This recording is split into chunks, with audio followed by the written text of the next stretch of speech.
The more chips you drop into the funnel, the more money you're gonna make. It is a numbers game, okay? It is a numbers game. Stop dropping 1 or 2 people in the funnel per week. If you really want to get hungry and you really want to get focused, you need to say to yourself, you know what? I'm gonna put at least 3 people a day into the system. 3 people a day. Everything happens exponentially. If you use the number 2, for example, 2 people a day is 14.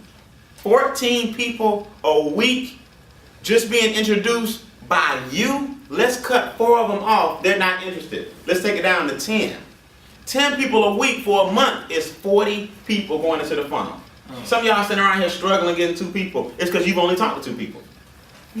The numbers don't lie, people. They don't. How can I bring in, over 40-some people in the business personally? Easy, because 300 people might have said no. See the difference? Some of y'all still working on the same people. Cut them. Here's what I find when I travel. This is what I find.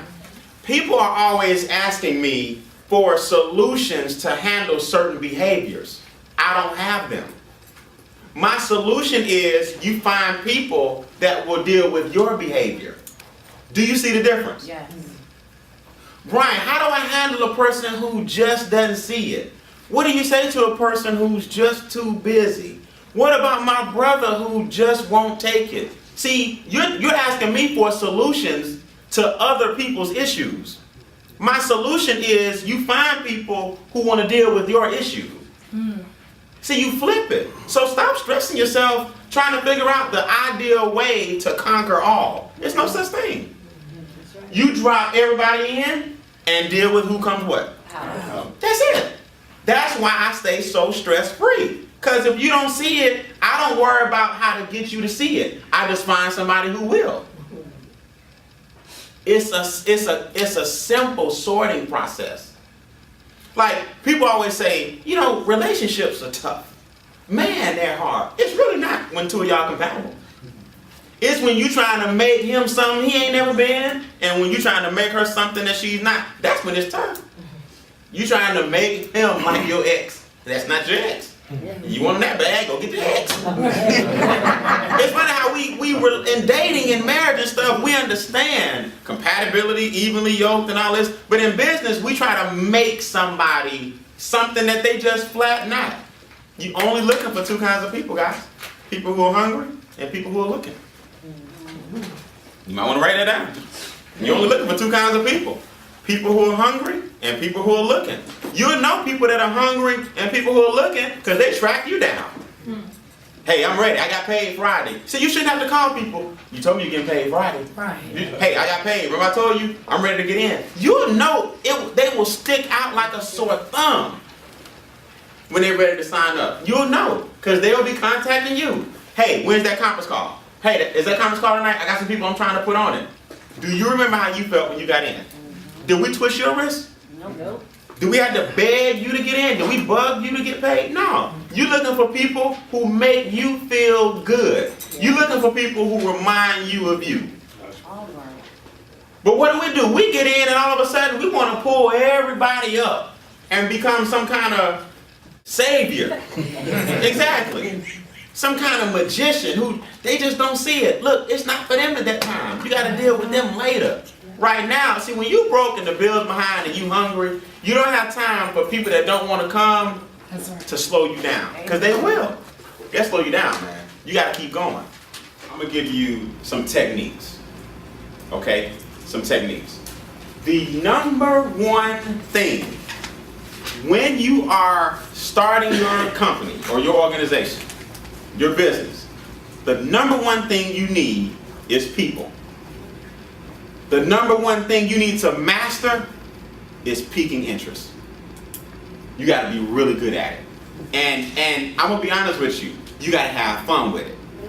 But here's the sad thing. It's the most uncomfortable part of the business. Yes. Piquing interest is the part where it's the number one thing you need to do, but it's the part of the business that you like, you're going to find yourself playing double dutch. Who knows what double dutch looks like, right? So what you do, you waiting on these 2 ropes to turn, right? And you like, I got to get in here at some point. That's what piquing interest is like. You like, oh wait, I'm going to say something, but they're not really giving me an outlet. Right. Will you say something that I can use? And that's the first, you're like, I missed it. I missed the opportunity. And sometimes you don't have long to get the business in there. So the unfortunate thing about piquing interest is that it's the one thing that sets your business in first gear, but it's also the one thing that takes you out your comfort zone. Yes. But you got to remember this. Out of your comfort zone is where the money lies. It does. Because if money was in comfort, we'd all be rich. Yes. Because we all comfortable doing what we do. Piquing interest is the uncomfortable part, but it's the part that makes you rich. And have fun with it. Have fun with it. Write this down. I will never see strangers again. That's why I practice on strangers. See, a lot of y'all are scared to be embarrassed by a total stranger. Right. If I talk to Quetta and I fumble and stumble, I'm like, you know what, man, I messed up. And I just keep it moving. Like, who is she? Man, I'm sorry, I was trying to do something. I'm sorry. See, y'all try to be too cool. You try to look too much like a business person. I gotta have my stuff together. Woo-hoo. Strangers, man, I used to just practice on strangers. I would try new techniques. I'd be like, let me try something. Now, don't misunderstand this training. I don't mean I want y'all to cold solicit. People confuse cold market with cold solicit. You would never see me cold solicit. I don't just pave the streets and walk up and down. The next person walk by me, I'm gonna stop you. It don't work like that. That's painful. Right. That's a waste of your time. What I mean by cold market is somebody I encountered today that I didn't know, that somehow we ended up engaging in what? Yeah, conversation. See, this is what I mean by turning cold market into your warm market. Okay? I wasn't out looking. You're going to encounter people every day. When the opportunity knocks, though, you got to be ready. Here's how I went. I went to check in. Okay? I always ask people, where are you from? Right? Right.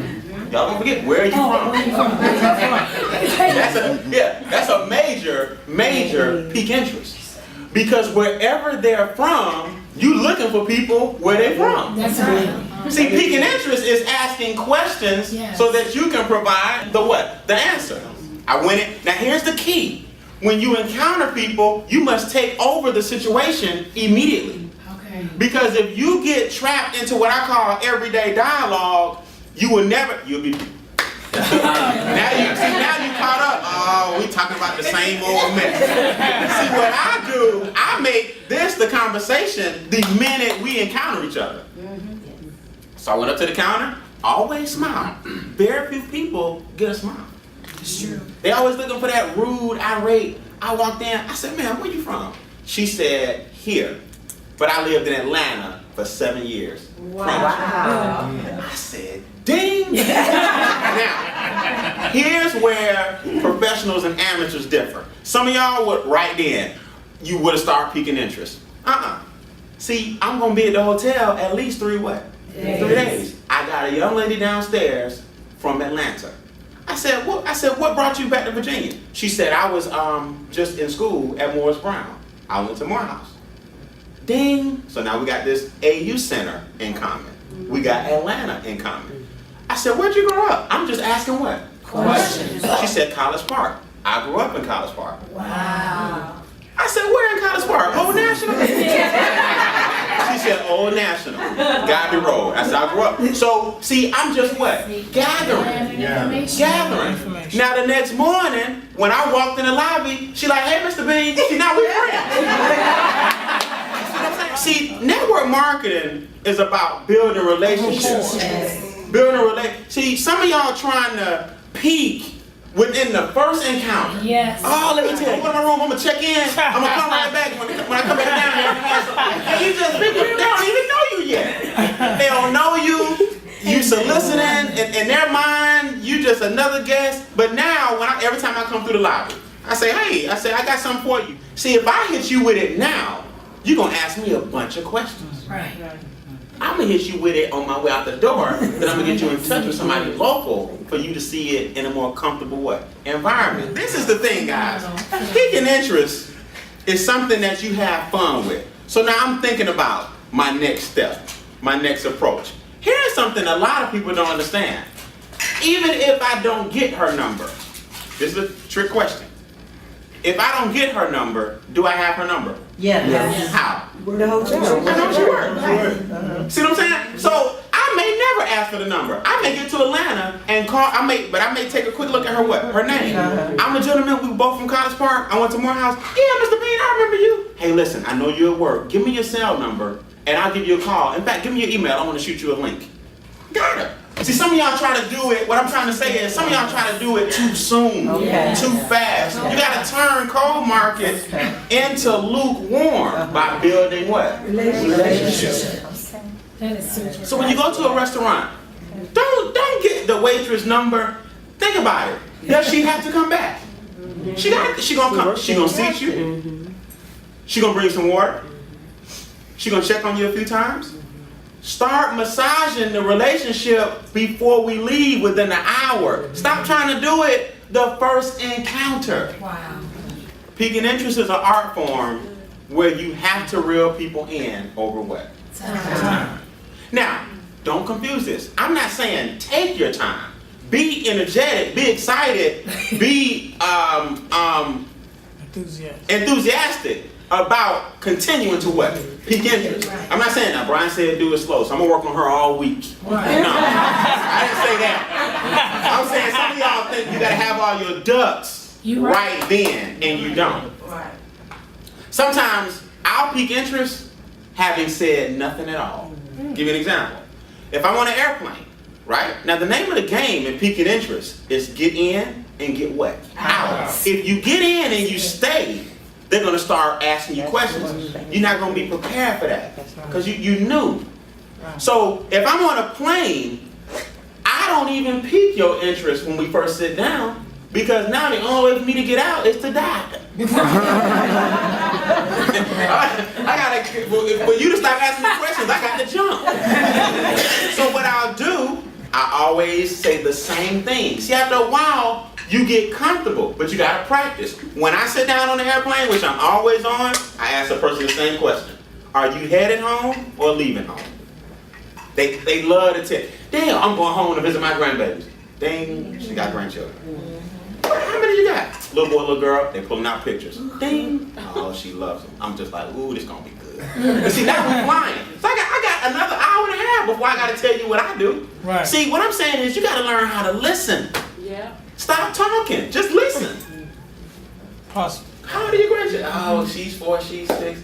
My son is a this. Now people talking about themselves. Yes. So you're going to visit them. What are you guys going to do? I'm going to take them to Disney World. I'm going to do this. I'm just gathering information. Gathering. And then pretty soon she might say something like, boy, those tickets were expensive. Things are a little tight. You love traveling, but things are a little tight, huh? What if I can show you a way where Disney World is every day for your kids? But I say that when we leaving. Right. Give me your name and number. I'm going to call you later. It's something you may want to hear that's coming to this area. But I'll call you later. Go enjoy the grandkids and I'll call you later. See, I piqued her and didn't even say anything. Sometimes saying nothing, y'all have heard silence is golden. Yes. Okay? Being on mute speaks volumes. Yes. So you got to learn that, guys. You don't have to always, if you get the number, you won. Now you go home and gather yourself. Hey, remember you met me on the plane earlier? I was telling you about Orlando. We're looking for key leaders in Orlando. And I know your son lives in Orlando because you told me about your... See, now you got so much ammunition, you can phrase it how you want. You told me your son lives in Orlando. You were going to visit the grandkids. All right, I want to email you a link and you take a look at it and tell me if you like it. I'm done. Right. Some of y'all... All right, I got to get this straight. She's a stranger. But some of y'all panic and sweat in front of the eyes of somebody that you don't even know. At least panic on people who know you. That's right. And then the funny thing is, I don't even panic on them. Because the truth of the matter is, I know your situation too. So we really don't want to get into So what I'm really saying is, really, you shouldn't fear any man. You really shouldn't. You have something great. You have something that's changing lives. You don't beat people over the head with a gold brick. No. Either they take it or they don't. That's right. I'm telling you. So why do we worry about people's reactions when you can give some people stuff for free? Wow. So that's why I say treat everybody the what? The same. And then you get better and you practice on piquing interest. You practice on different techniques to get better and better and better. You cannot pique and invite. The person who piques cannot invite. Always remember that. The person who piques cannot invite. Something else has to tell him about tomorrow night. Because me and him are friends, and he just saw me yesterday. I can't tell him about tomorrow night. That's right. The person who piques cannot invite. Sometimes I'll pique your interest. You'll call me. Hey, this is that friend of yours that wasn't interested. Hey, what you doing? Oh, you remember that business I told you about? I got 15 people on the other line. We're about to do a conference call. I'm going to call you back. Click. Oh, you serious about it? You know what I mean? Stop being so available. Yes. You see, your friends haven't seen a change in you. Yes. So if you still available, even though they told you no, but you still hanging around them, see, you're not that busy. So you're not giving them a reason to go, I ain't talked to my girl in 2 weeks. I told you, I'm going to get back with you this summer. Right now, that business I was telling you about, That's right. see, I don't talk to them no more. On purpose, that's part of my piquing interest. I'm trying to show you that I'm busy. I may not even be on the phone, but to them, I'm busy. I'm busy. To your friends, you got to show them a different behavior. Right. You got to show them different behavior. And that in turn piques their what? Interest. Okay? I had a friend of mine, and I'll take questions. I had a friend of mine, he used to dress real different. He just was a different dude. You know, just real, you know, a little Prince mixed with Michael Jackson. It's all kind of, like, he thought it was just fly. Hey, on him, it really did look nice. I'm like, boy, you know, you got a style on you. I said, but I'm going to tell you something. You going to visit with me? Yeah, I need you to wear a suit and tie. Okay? He started dressing, you know, more conservative. It peaked. What have you done to Steve? Because everybody used to seeing him in all that fly stuff. Now, the fact that he put on a suit and tie, because he was serious about the business. I said, man, you put on a suit and tie, all your friends gonna get peaked. Yeah. All his friends got peaked. Just do something different. Wear a suit on a Saturday and watch what happens. Wow. People think you're going to a funeral. Yeah. Who died? Nobody died. I'm just dressed up. Why you dressed up on a Saturday? And Yep. just do different things. But I want you to understand, more importantly, the attitude. Have what? Fun. Have fun with it. Don't worry about it. Don't worry about it. Look, you can say the wrong thing enough times. Somebody's still gonna say, what are you talking about? I don't know, I messed up, but give me your name. I messed it up. I love saying that. I'm like, man, I messed it up. But let me let you hear something real quick. Stop being so perfect, y'all. Stop being so perfect.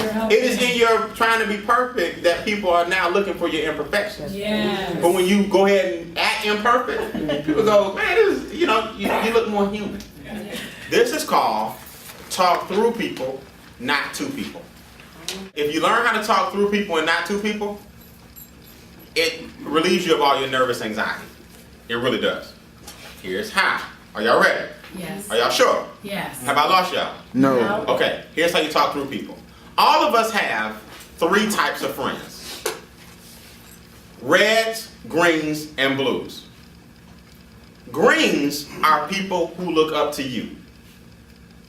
Blues are people on your level. Reds are people you look up to. They all can be handled differently, but reds are what make us nervous. Okay? Greens look up to you. Blues are your peers. They're the hardest people to tell about the business.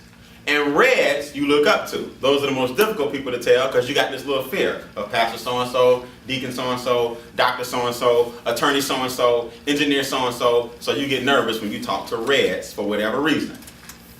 Here's what you have to remember. You are not a red to everybody. That's why they don't show up. If you were a red to everybody, you could just throw them in the car and they would come.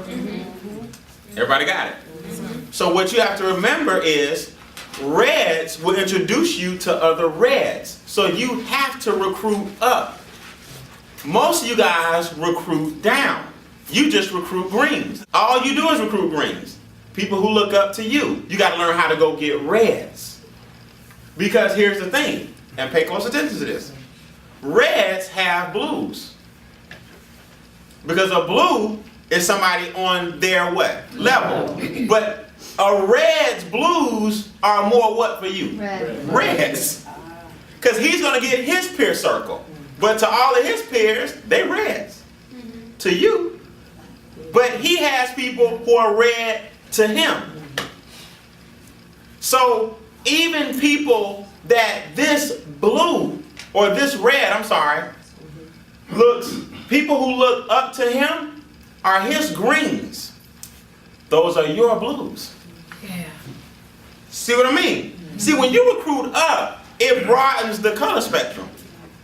Because him recruiting down is recruiting on your level. Him recruiting up is your super red. And him recruiting even is your regular red. So the name of the game is to recruit what? Up. The color spectrum is very important. The color spectrum is very important. Some of you guys will actually call me up. True. Hey Brian, you open for a three-way? Yeah, who you got? I met this little 16-year-old kid. And you want me to do three-way. Now I'm not talking about because it's me. Don't take this the wrong way. I'm saying you can't get him in the car.